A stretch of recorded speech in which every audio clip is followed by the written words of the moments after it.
It's Halloween and Pokemon finally released their brand new Trick or Trade card packs. So I decided to do a Nuzlocke with them. In place of normal encounters, I'm gonna be opening packs of cards after every major battle to choose what I get. However, I can't use any Pokemon along an evolution line unless I've gotten the prior evolution. So let's say I get an Ariados, but I'd never pull a Spinarak, that Ariados is useless. However, I probably shouldn't have ripped that because we do have the bench. Each Pokemon I pull gets one usable encounter, but evolutions, Paradoxmons, and mythical Pokemon get sent to the bench, pending for future use depending on the stage of the game I'm at. Lastly, to get access to any Paradox or mythical Pokemon outside of Ogerpon and Poltergeist, I would need to get 3 of these cards and fuse them into an amazing encounter. I think we're gonna go at 1. Alright. I started our journey by getting into the Halloween spirit and naming our protagonist Bone Zone. Get bullied at the middle school lunch table? Well, yeah, that's kind of the point. We're supposed to get bullied at the middle school lunch table. Because every one of these Pokemon gets a costume when they fully evolve, I had to make a choice here. Sprigatito's dumb because all he gets is a mask. Quaxley gets a full outfit for Carnival, which isn't quite Halloween, but Fuecoco is the perfect match. You see, Fuecoco's not just a dimwit, but it's also a ghost pepper that turns into a ghost type that also sings and dances. So we picked him up, named him Ty, and also defeated Nemona, which gave us our first card back of the run. Fuecoco, that's our starter. Okie dokie. Gorgeized. After rotisserizing Arvin's pet rat, we pulled 2 of the best encounters in the game. Okay, well that's an Iron Jugulus. And a Greavard. With Mudkip the Greavard added to the team, I felt really confident in defeating the hardest rival fight of the game. And yes, I'm talking about you, Terra Electric Palmy. Why would Game Freak make you Terastallize instead of Sprigatito? Don't be a prank. I mean, I get put in Blaze range, right? We'll go for 1 more. We'll risk 1 crit. Ah! Please! Oh my god, blaze it up, baby. Shut up, Ivory. Now that we have Pokebron the Spinarak added to the team, we opened 1 more encounter to replace our Terra Raid. Because of this, we got Moxie the Ghastly and also added Fluttermane to the bench along with a huge Houndstone Evo. This means that once our Greavard hits level 30, it's officially free to evolve. But do you know what else is free? Clicking the subscribe button below. It costs absolutely nothing, and I'm really trying to hit my first 1K subscribers before Christmas. That means you could be part of the cool group of people that discover me early. Officially having 4 Pokemon on the team, it was finally time to start going door to door between gyms and Team Star bases to give them a little sweet treat. Katie the Sugarbug may have thought that she could stop us with her intricate gym challenge that hacks at my atrocious stick drift, but I proved her otherwise and used our cute jalapeno pepper to force her little bugs out of the kitchen. Or bakery? Are bakeries the same thing as kitchens? Well, they burned. Everything burned.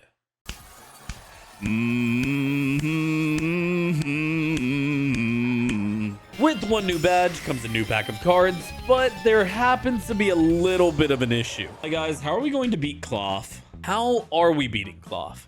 Because let's be honest, these 4 little guys just aren't going to cut it. So it was at this moment I realized that this pack matters. So the second one in line, this is gonna have what we need. Ooh, Houndoom's kind of spicy. Ooh, we get Gengar. Okay, well, we still need Haunter if we want to evolve our Ghastly. Come on, please. If I don't have an encounter, I need to make the 3 guys I have right now work.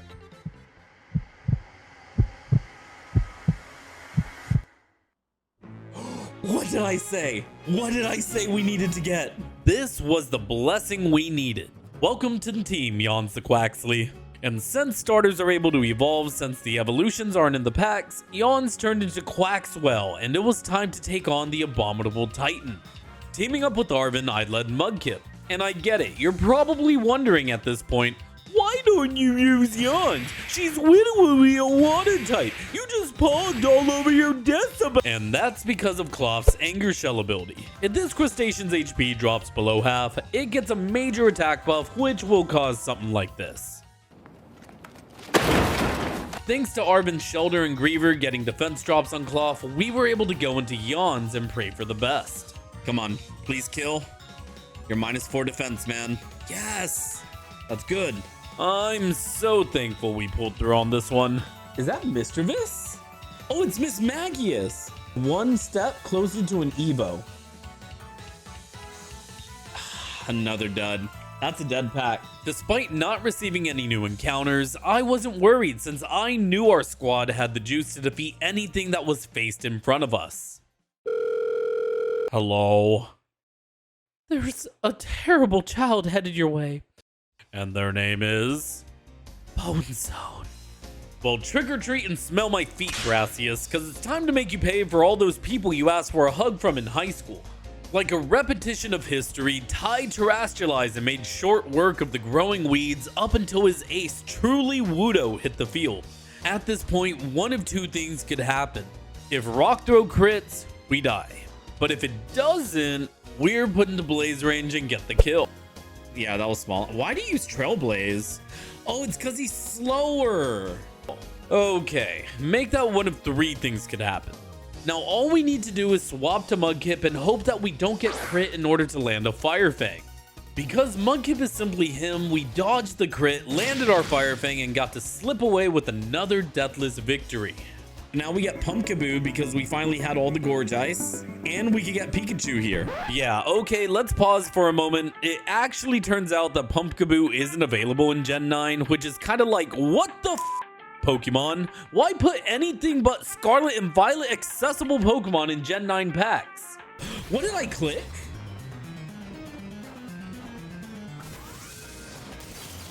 That was so much damage. Yeah, damage to us. Not only was Troll slower, but it also didn't even deal half of Bombardier's HP bar. Alright everyone, now let us play a little game. You see, here we have a few options of what we can do on screen, and I want you to choose the one that we probably did. Now I'd say if you chose the ball harder than Michael Jordan activating Toon Force in order to score the game-winning shot in Space Jam, you'd be correct. This also translates to sacking Brawn so Ty could dodge crits to bring Bombardier to low HP, while also immediately sacking Ghastly right after so Yawns could clean up with an Aqua Jet.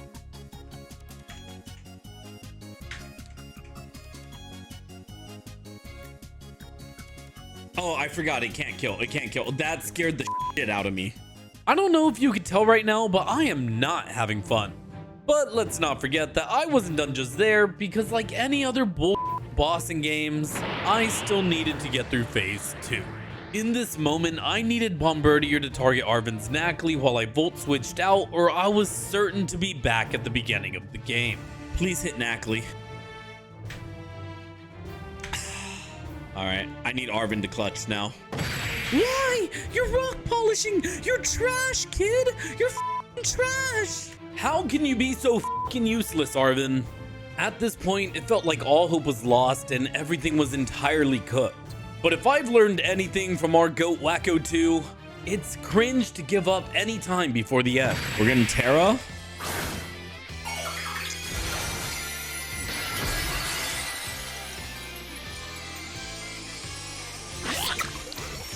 So I sent out Yawns and spammed Chilling Water in hopes to get Bombardier's attack down while inevitably dodging even more crits. On the other hand, Arvin finally got his act together and decided to throw in an offensive move while Yawns landed a very crucial critical hit that put the flying Nutsap bird into Aqua Jet range. Oh my gosh, dude. Our team may have took quite a hit from that battle, but I do have to be real here. Bombardier's stats and coverage at level 20 caps are f***ing bullshit. With our next pack pull, we got Sinnoh, Trevenant, and Umbreon.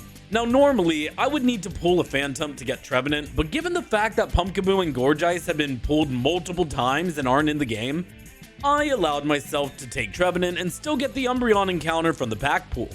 Which turned out to be a super strong combo because the next person we needed to fight was Overlord Enthusiast Sheen. Completing the Star Raid and taking out his Poniard were nothing more than spamming the A button a few times. However, when it came to his Starmobile and my very weak to dark type team, I needed to make every last drop of HP count. Ty and Yawns did as much as they could before Wolf the Umbreon and the Segan Starmobile went blow for blow with each other. In fact, I know this interaction you're seeing looks drawn out and boring, but in my mind, I was witnessing peak. Unable to stay in any longer, I had to swap to Snommunism and got hit by a super effective Wicked Torque. These Starmobiles are total bullshit, and at this point, I had to say goodbye to our short-lived friend. Thank you for everything.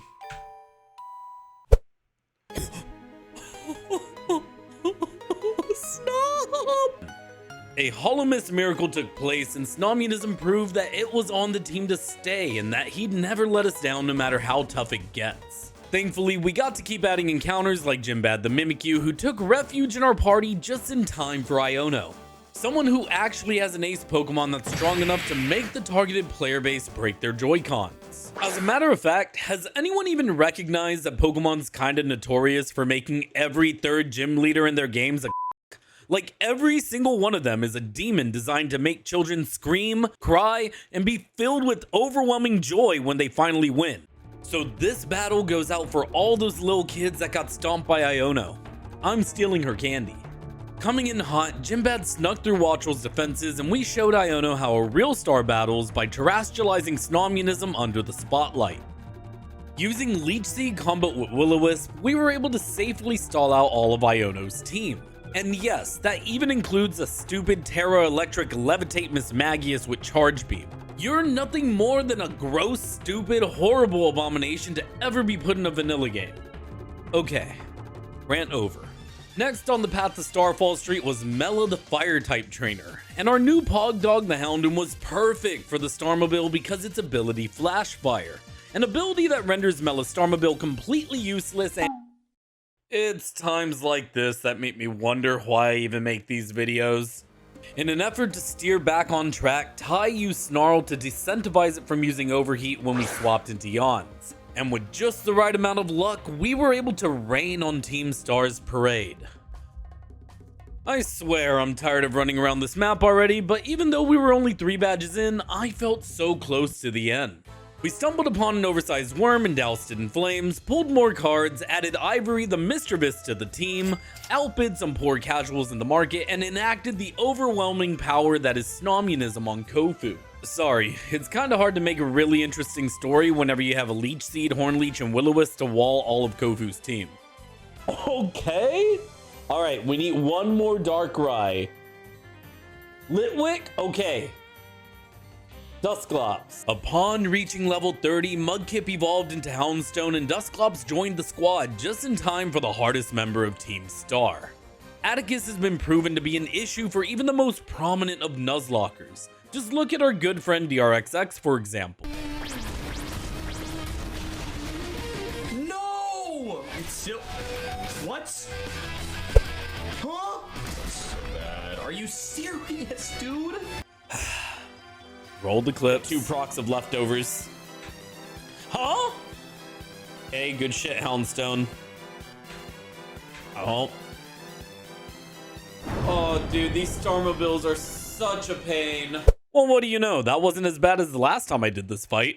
We did what we could with what we had, though. We got an Ogerpon and another Poltergeist. We made use of the pulled Poltergeist to finally bring Sinatcha off the bench. Now that everyone was fully evolved, minus Ty, because I accidentally pressed the B button, it was time to fight Larry. Surely we could go one fight without Skeledirge, right?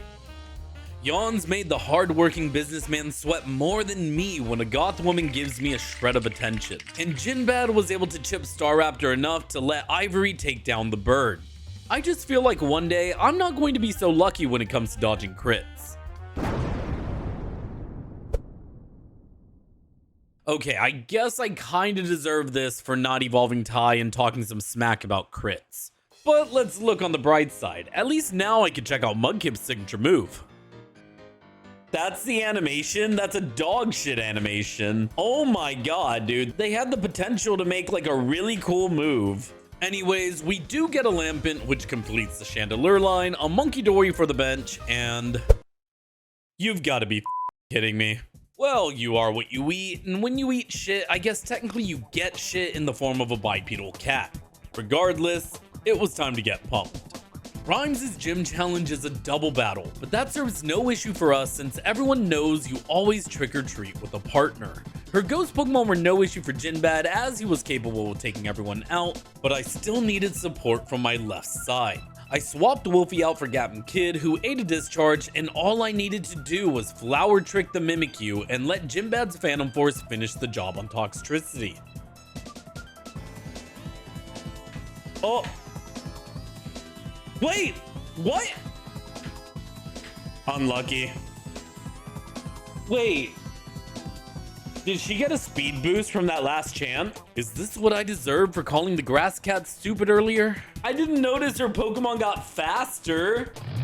Back in the desert, we stumbled across a 2069 Ford F-150 with retractable snouts and short-circuited its hardware with some matcha. And just to be transparent here, I've never once used the Sinatcha and remember when all my VGC friends complained about this thing in competitive. And I kind of understand it now. Cause how broken is it to have Giga Drain, Scald, and deal spread damage in one move, all while still having Strength Sap in 2 other move slots? Once again, we got ambushed by Nemona before our next gym badge, which worked out this time since we remembered not to press the B button on Tai, and Tulip mesmerized us with her presence. And by us, I mean me. But Jinbad isn't a simp, so he kinda Chris Browned the entirety of her team, and hey, more cards! Okay, let's pause here one more time. I say this with full transparency, but at this point we're kinda hitting the limit of Pokemon we could encounter outside of Mythics and Paradox Pokemon, so for now we could assume we aren't adding anyone new to the team except for Captain Kid 2.0 for quite a while. After doing an interesting gym challenge that I didn't remember being as unbearably slow, this is in real time by the way, Tai single-handedly caused global warming until I realized I forgot to equip a choice scarf. So we needed Captain Kid to turn up the heat and finish off Grush's Altaria. With 8 badges acquired, the bench became unlocked, and I was able to add both Drayano the Darkrai and Stefan the Ogerpon to our bots. Our next stop was Ortega, and we had to make a statement by knocking on the front door showing Ogerpon's immense power. Oh my god, Ogerpon can't kill a Hatrem! The last time I checked, Ortega was a tough one to handle, but I knew this bunch of trick-or-treaters weren't going to stop until they got their victory treat. Following Azumarill, Wigglytuff and Dodgebun had a similar fate, falling victim to Grass Bonk Attack and leaving Tai to make the Starmobile stall out with a couple of Torch Songs. And just in time for the final Titan battle, we finished off the Trenchcoat Fairy Baby line and received Vixento the Hatterene. I forgot Dondozo's a water type, but that's just fine cause Snomianism clears. It's really unfortunate cause I was really looking forward to actually using Hatterene in a Nuzlocke for one. Oh yeah, I do fight the dragon one here. I completely forgot it spits it out. No, Greedent got the last move. I'm so mad. Some dud packs got pulled and it was time to put an end to Team Star. The Halloween Scream Queen Aerie had a pretty intimidating team, but I had the advantage of numerous ghost types who couldn't be hit by her fighting type. Jinbad took care of Lucario with ease, and Aerie sent out a Pokemon that proved the biggest threat to the team. You see, unlike Primeape, Annihilape is considerably bulky and has the move Rage Fist, which, if you didn't know, increases by 50 base power every single time it takes damage from a move. This means that I needed to find a way to one-shot him or safely chip away at it. Fortunately, we taught Mudkip Bulldoze so he wouldn't take a 100 base power Rage Fist, then outsped and always finished the job with a Terra boosted Phantom Force. I still don't know what the fuck a Passimian is, but Mudkip was able to take it out just the same. All while Sybil made Aerie wish she invested in a 4-wheel drive. The director stood in our way with what I would call the most well thought out team in the game. Like really, power creep on early Titan battles aside, this guy's packing some serious heat and technically isn't even considered a boss. Dre sent Maurice to the Shadow Realm and unfortunately Abomaso was able to set up an Aurora Veil which thwarted all of our plans. Off the field, that's my biggest issue. So Aurora Veil's gone now, which is good. Yawns put down Houndoom and Ivory clutched up on Amoonguss. Wolfie once again showed us that his name should be ult reliable the same way it always squares up with the biggest issues we face, much like this shell smashing Poltegeist. All that remained on his team was Quaquaval, but Stefan was just as ready to take it out as the rest of the team. With one terrestrialized bonk attack, the professor was defeated. Penny, on the other hand, is the exact opposite of what I would call a difficult fight. Well, outside of the soulless blue-eyed monster in the back of her team that deals more damage than Bale in Elden Ring, who would also canonically lose to this little shit because it's a dragon, Dre nasty plotted into a focus blast. Into focus. Dre, you're not focusing enough, man. Dre connected a focus blast onto Umbreon and Captain Kid turned Leafy onto Ash. Stefan gave Vaporeon a pounding and Flareon got doused by Yawns. Snomyanism was able to stall Jolteon with our double leech tech, but it all came down to this final moment. Snomyanism is the biggest reason that we made it this far in the entire run. But at this point, he was dead to some rolls of Moonblast and to every crit. I needed Snomyanism to have my back one last time. Okay, I'm not gonna lie, if she uses Moonblast this turn, which she shouldn't, but if she uses Moonblast this turn because she sees the overlap, Trevenant's dead. Okay, don't crit. No crit, no crit, no crit. Yes! And not only did Snom live, but he also landed a Leech Seed, which allowed Ty a safe way into battle as we Torch Song Sylveon back to where it once came.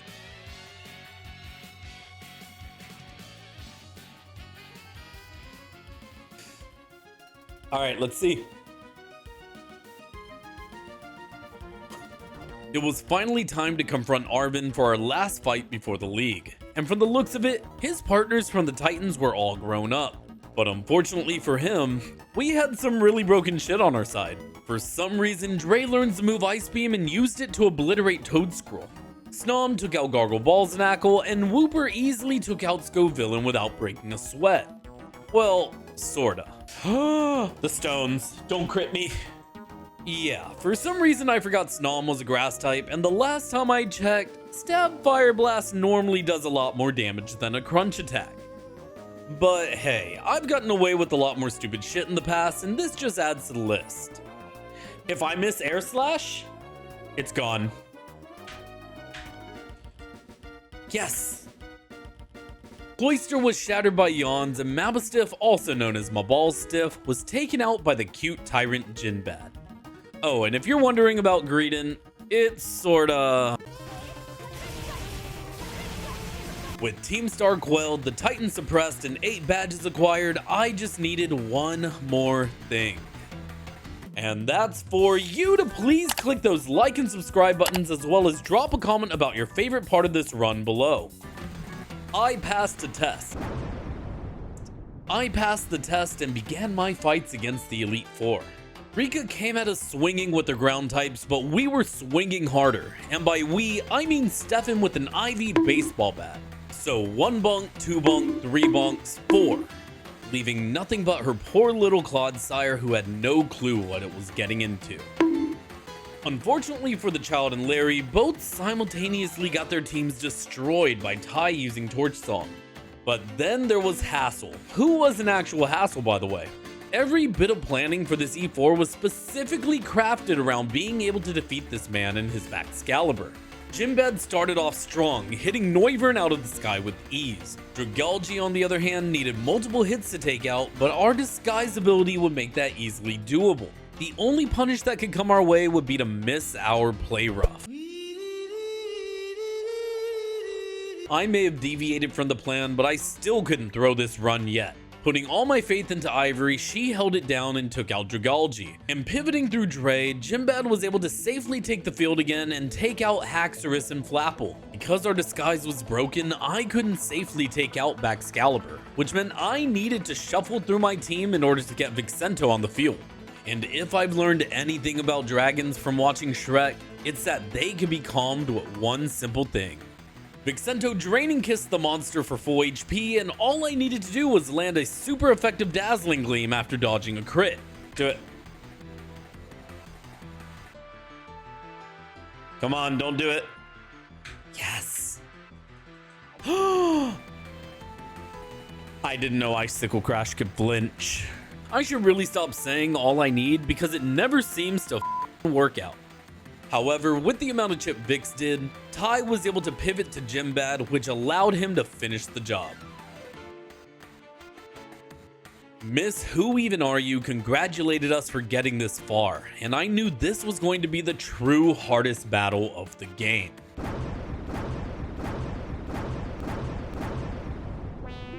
Dre ruined her grasp on reality in moments, and Nimona eagerly awaited to challenge us for the real champion battle.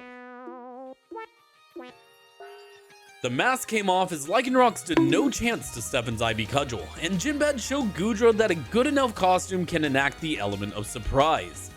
Ty's joyous victory song echoed through the town while Orthworm bellowed.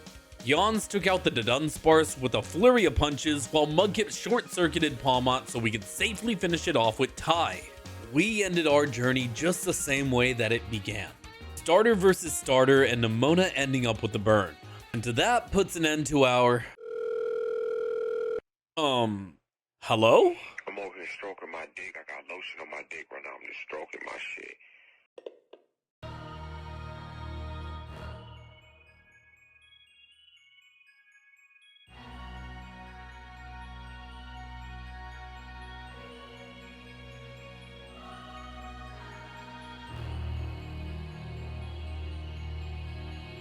After making our way through Area 0, fighting creatures that shouldn't have made it in a children's game, the Iron Baller, and even more 2069 Fords, it was time to confront Proto Turo.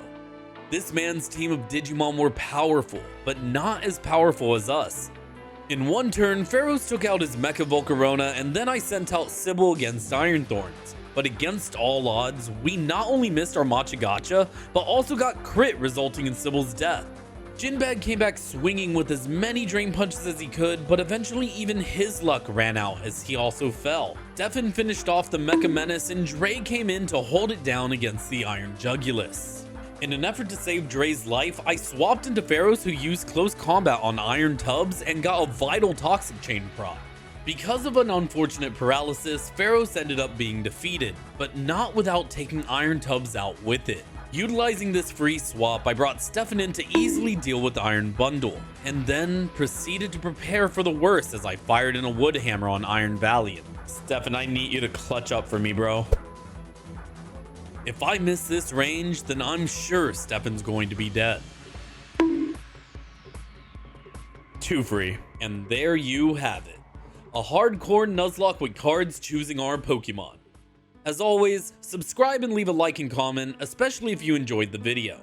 I also happen to do all these challenges live on Twitch, so if you ever want to hop in the stream and say hi, the link is in the description below and I'd love to see you there. Happy Halloween, and remember, have a great one, keep safe, and I'll see you on the next one.